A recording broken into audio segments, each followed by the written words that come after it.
Welcome to this journey of deeper awareness, where we go beyond labels, beyond opposites, and into the quiet truth of who we really are. If you feel called to explore more of this kind of wisdom and transform the way you see life, make sure you join the membership of our channel, Mind Clarity, where we dive even deeper into these powerful insights together. The Tao that can be spoken is not the eternal Tao. The name that can be given is not the eternal name. The Tao exists as both what can be named and what cannot. In its nameless form, it is the source of everything. In its named form, it becomes the mother of all things. When you are free from desire, you begin to sense the deeper mystery. When you are caught in desire, you only see what appears on the surface. And this mystery itself is the doorway to true understanding. When you really sit with these words, you begin to notice something unusual. The Tao is described as both something we can recognize and something we can never fully define. To the logical mind, this feels confusing, even contradictory.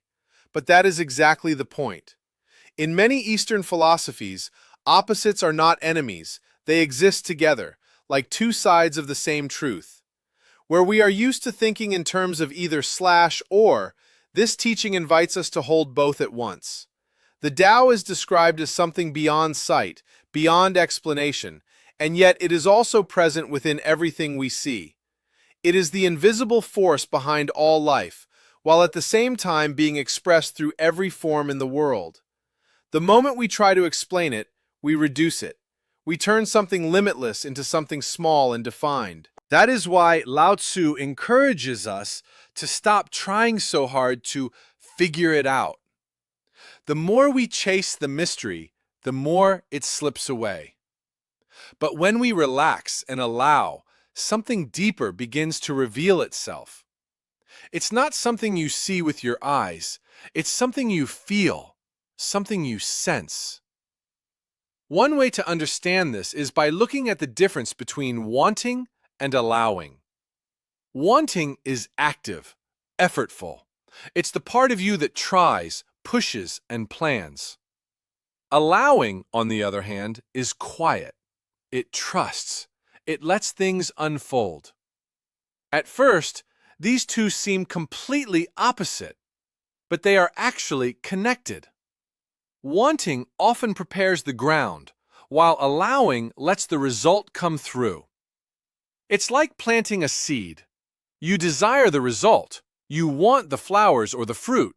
But once the seed is planted, growth doesn't come from effort. It comes from allowing. Think about how this shows up in everyday life. When you try too hard to sleep, you stay awake. When you force yourself to relax, you feel tense. When you chase love, it feels distant. But when you let go, things begin to happen naturally. Desire is not wrong. It plays a role. It sets things in motion. But if you stay stuck in wanting, you only see the outer results, the 10,000 things, as Lao Tzu calls them. These are all the visible forms in the world, everything we can name and describe. But the deeper mystery, the source behind all of it, can only be felt when you step into a state of allowing. When you stop trying to control everything, you begin to sense something bigger at work. You can even feel the difference in your own body. Notice how it feels when you are trying versus when you are allowing. Trying feels tight, heavy, effortful.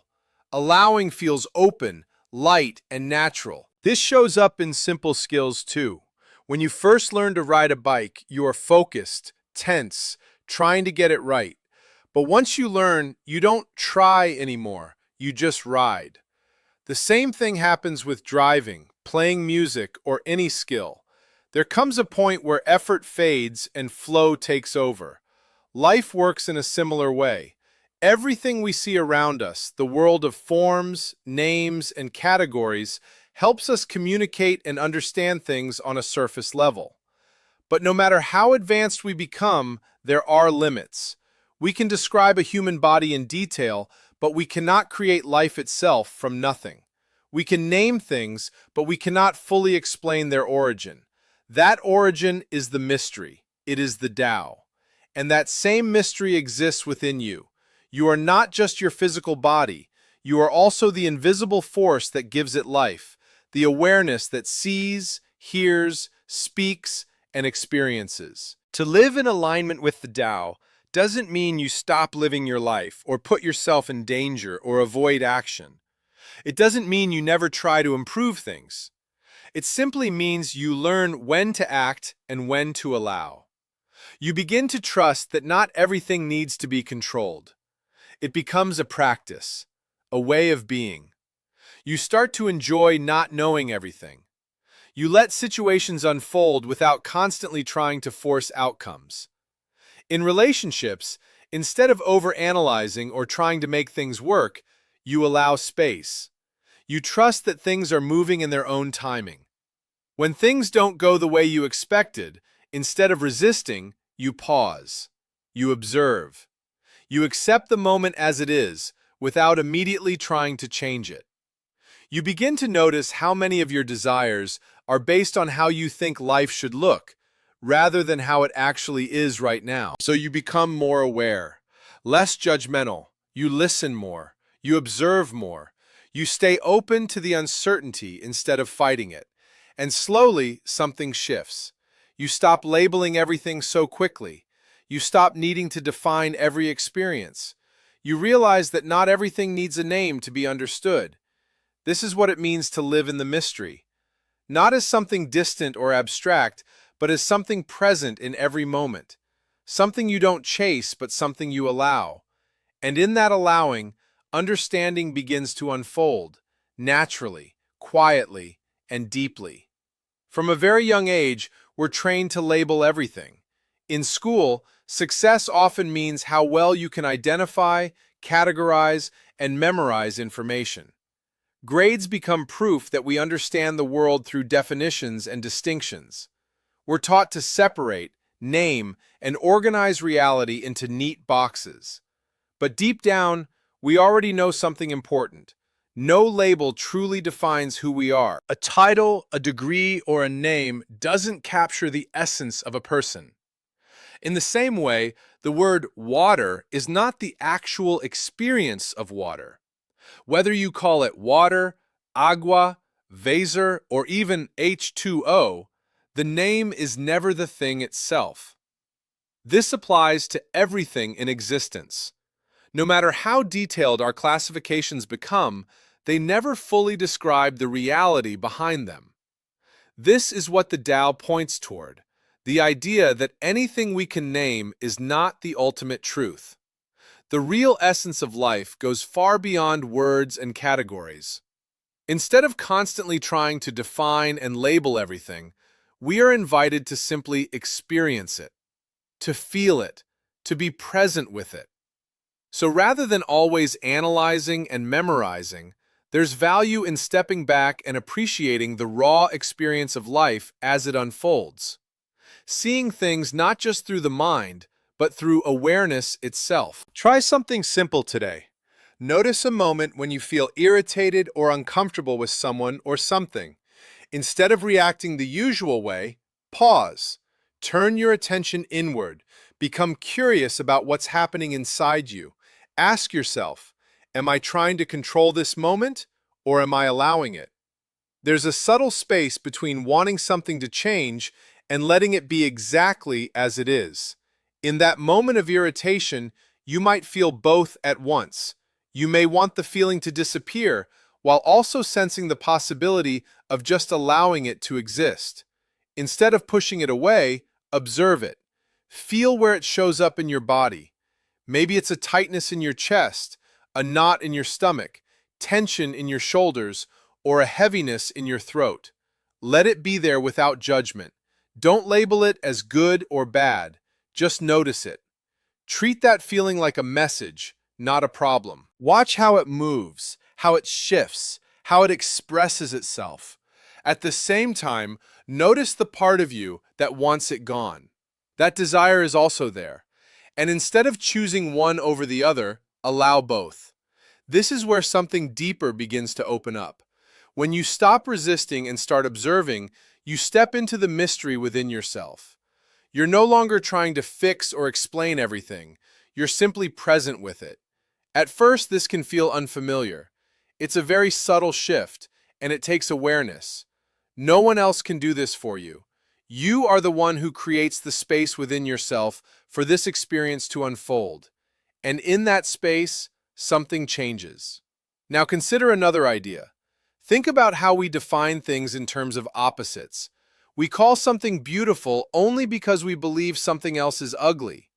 We say something is good because we've labeled something else as bad. This way of thinking is so normal that we rarely question it. But what if these opposites are not absolute truths? What if they only exist because we created them in our minds? Tall only exists because we compare it to short. Light is understood because of darkness. Life is defined in contrast to death. Everywhere you look, meaning is built on contrast. But what if, instead of seeing the world through division, you saw it as one complete whole? This is the idea of unity within apparent opposites. It's the understanding that what we call opposites are simply different expressions of the same source. Nature already lives this way. A flower doesn't compare itself to another flower. An animal doesn't judge itself as better or worse. There is no concept of beauty or ugliness in their world. They simply exist, fully aligned with life as it is. There's no conflict, no judgment, just harmony. This is what it means to live with awareness of unity while still existing in a world that appears divided. You can see the differences, but you don't get trapped in them. Instead of constantly judging, comparing, and labeling, you begin to observe without attachment. You allow things to be what they are without needing to define them. This is the way of the sage. It's a way of living where actions happen naturally, without force, where things are done without the need for recognition or reward, where there's no constant striving to prove something. Work is done and then it's released. Nothing is held on to, nothing is clung to. And because of that, what is created carries a sense of ease and timelessness. Living this way doesn't mean withdrawing from life. It means engaging with it more deeply, but without the weight of constant judgment and control. It means seeing beyond appearances and recognizing the deeper unity behind everything. When you begin to think this way, your experience of life changes. You become less reactive, less divided within yourself. You feel more connected, more at peace. And slowly, you start to live not just in the world of labels and forms, but in the deeper reality that exists beneath them. That is where true clarity begins. The true nature of the Tao is to allow what looks like separation, while quietly recognizing that everything is still one. What we call life and death are not truly separate. What we label as good or bad only exists because we created those labels. These are the kinds of paradoxes that come with living in alignment with a deeper unity. When you begin to see beyond these opposites, they stop feeling like fixed truths and start moving in and out of your experience, just like waves rising and falling. You are meant to live as this paradox. Your body clearly has limits. It has a beginning and an end, a shape and a physical presence. But at the same time, there is something within you that has no boundaries at all. It cannot be touched or measured. It is infinite, formless, and beyond definition. You are both at once. You are the visible world and the invisible source behind it. Instead of choosing one side, allow both to exist within you.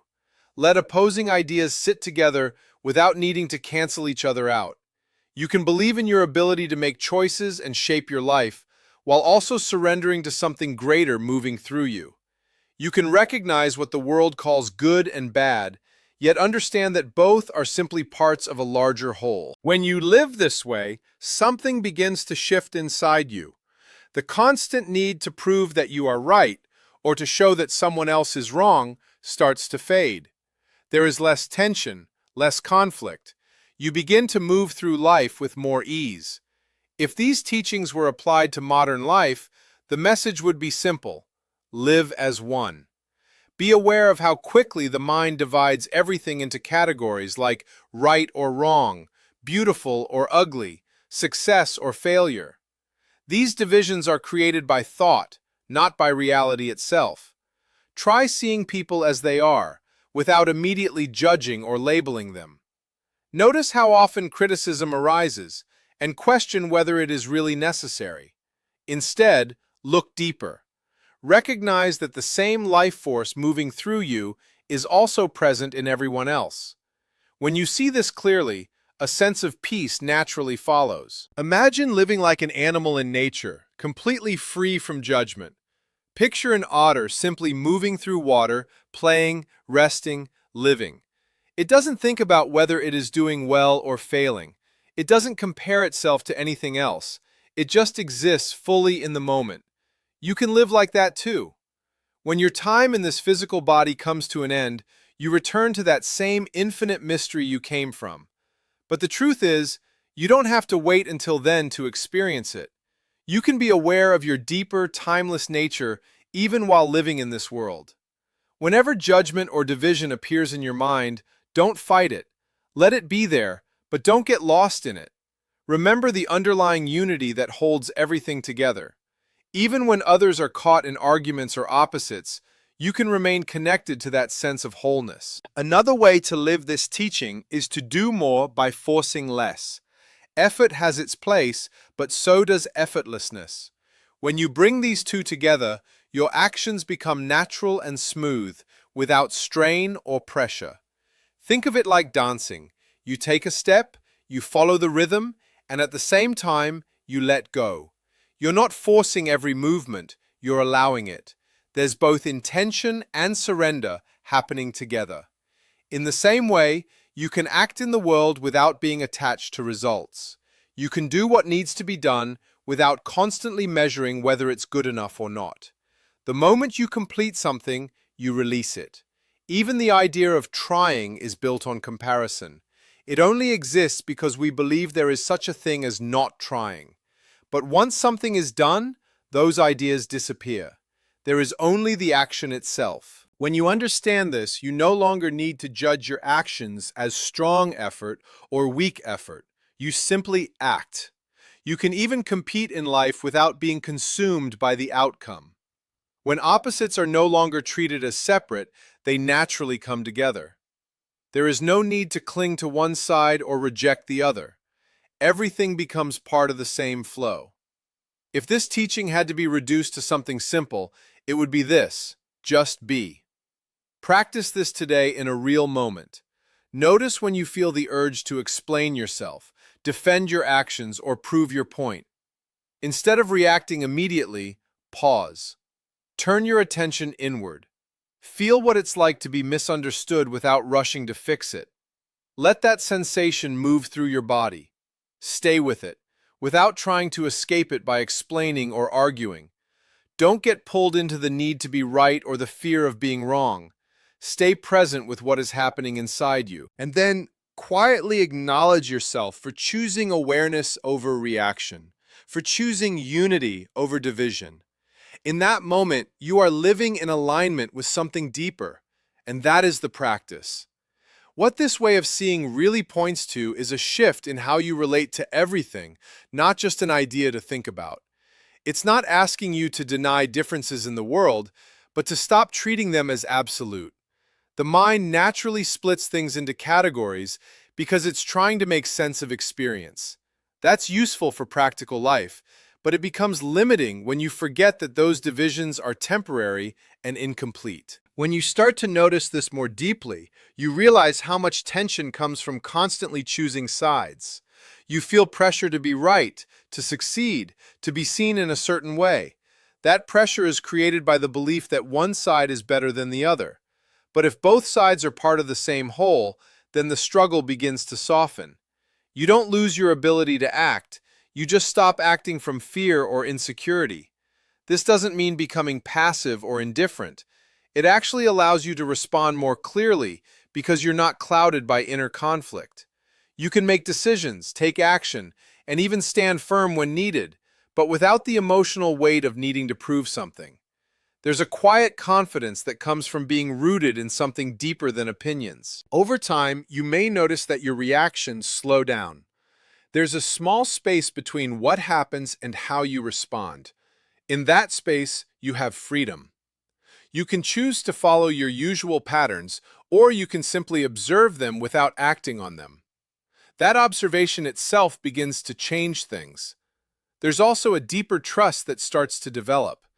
Instead of feeling like you have to control everything, you begin to sense that life is unfolding in a way that doesn't require constant interference. This doesn't remove responsibility, but it changes your relationship to it.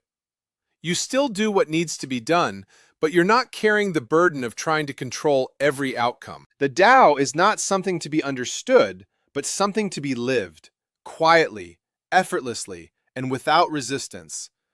When you release the need to label, judge, or control, you begin to move in harmony with life itself, where opposites no longer divide, but complete each other. You realize that you are both the form and the formless, the doer and the witness, existing as a perfect paradox. And in that acceptance, a deep peace arises, one that does not depend on outcomes, but simply flows from being aligned with what is. This is the doorway to true freedom, where nothing needs to be forced and everything is already whole.